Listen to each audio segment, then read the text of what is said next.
the energy markets are certainly, as you said there, in a state of turmoil.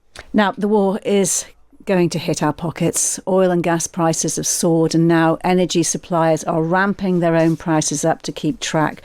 The boss of Britain's biggest firm is warning of an energy price shock. That means some rollback on fixed tariffs. So he is Greg Jackson, Chief Executive of Octopus Energy, and he joins us now. Good morning, Greg. Good morning. How are you doing? Obviously keeping a very close eye on the situation. I mean, first of all, our hearts go out to everybody affected across the Middle East and wider. But of course, in energy terms, Iran has effectively closed the Strait of Hormuz, through which 20% of the world's oil and gas flows. And Qatar has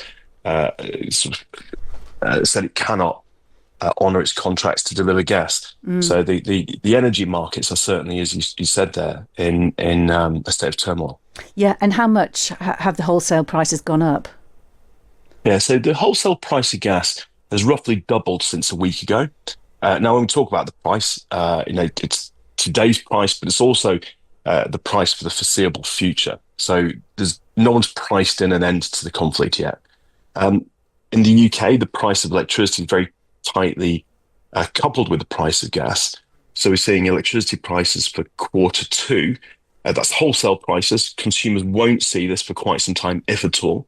But wholesale prices are up about 60% for electricity. You say consumers won't see this for quite some time, but we are seeing changes already in the number of fixed deals. They've slumped from 38 on Saturday to 15 on Thursday. And so far, the number of fixed deals, 65 so far. So what's going on exactly? And when do you think this will revert? So we should say most people in Britain are actually on variable tariffs.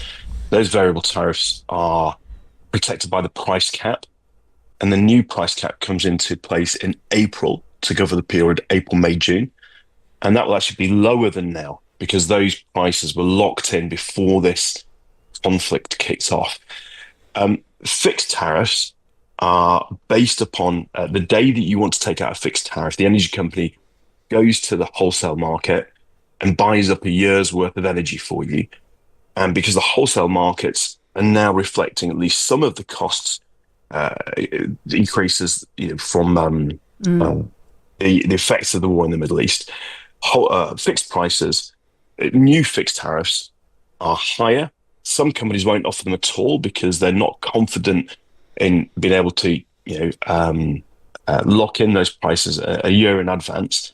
And where you are seeing fixed tariffs, they're typically now a couple of £100 a year more expensive than they were prior to the conflict. So how high is the average bill going to go? How much is it going to increase by? We just don't know. It depends how long this lasts. If it's over within a matter of weeks, then the next price cap won't be a lot higher than the current one and will very quickly revert to the kind of fixed tariffs we've seen already. Now, I should say energy prices were already too high in the UK. This is coming on top of the fact we were already talking about energy prices too high because of all of the system costs in our electricity system. But if the conflict goes on for a long time, then prices from the summer will start to go higher. We've got some breaking news at the moment. Just want to bring in some update there from Calum that you're getting coming in. That 4 men have been arrested on suspicion of aiding Iran's intelligence service by spying on locations and individuals linked to the Jewish community in London. This coming from the Metropolitan Police this morning. We'll bring you more as and when we can. OK, we'll bring that in a moment. We'll come back to you, Greg, if we can. Thank you for your patience on that. In terms of Octopus Energy, you and another one of the big EDF companies haven't taken away fixed deals yet. But you have introduced early exit fees for new customers of £75. Why is that? Yeah, I think, first of all, exit fees are normal in the industry. We're very unusual in not normally charging them.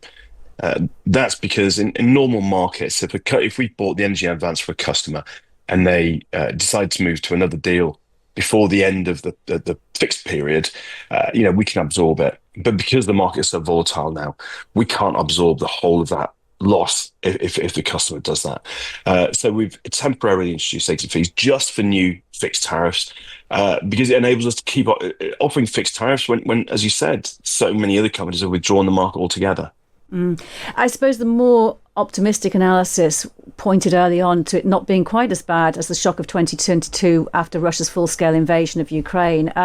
At this point, how do you see it going forward? Yeah, look, I mean, first of all, that's correct. So currently the wholesale prices are maybe 2.5, 3 times the normal level. That's for gas. But during the energy crisis when Russia invaded Ukraine, at one point they were 16 times higher. So look, what we can say is that the impact of this is a lot lower than during the energy crisis. We've got to keep an eye on it. But so far, it is a lot less than that. I think at the same time, we've got to say that, we look at countries like Norway, which, like us, have got their own natural gas, but they export it and they run their own economy, mainly on renewable electricity. So Norway's electricity price, wholesale prices have gone up 17%, while ours have gone up 60%. So in the long run, breaking the connection between electricity prices and gas, electrifying our economy, and getting more of our electricity from our own resources, particularly in the UK wind, really would help insulate us against this. Because look, you mentioned the previous energy crisis here. That was only a few years ago. It cost the UK's treasury £100 billion and was tremendously damaging to industry. We've got another one now. For as long as we're dependent on imported gas, we are susceptible to these shocks.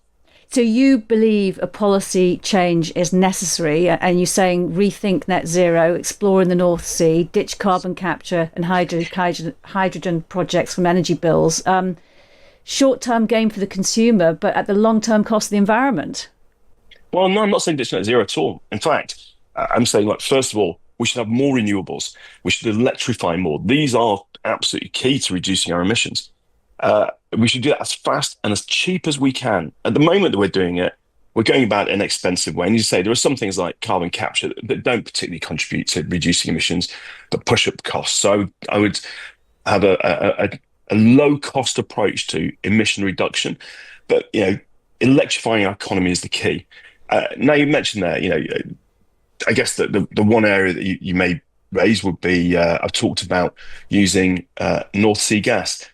For as long as we're dependent on gas, to me, I would say shipping it halfway around the world, it doesn't seem as sensible as using our own local supply. Now, by the way, our North Sea gas fields are heavily depleted, so we couldn't be self-sufficient. But I don't see why you wouldn't use that where you've got it. All right, we'll leave it there for the moment. Greg Jackson from Octopus Energy, thank you very much for your time this morning. Interesting to consider that if the White House posted last night a picture of President Trump in the Oval Office, and the caption on it was "Peace through strength." Well, I think Greg Jackson has put into context there for you what the price of that is for us, for everybody, for normal people.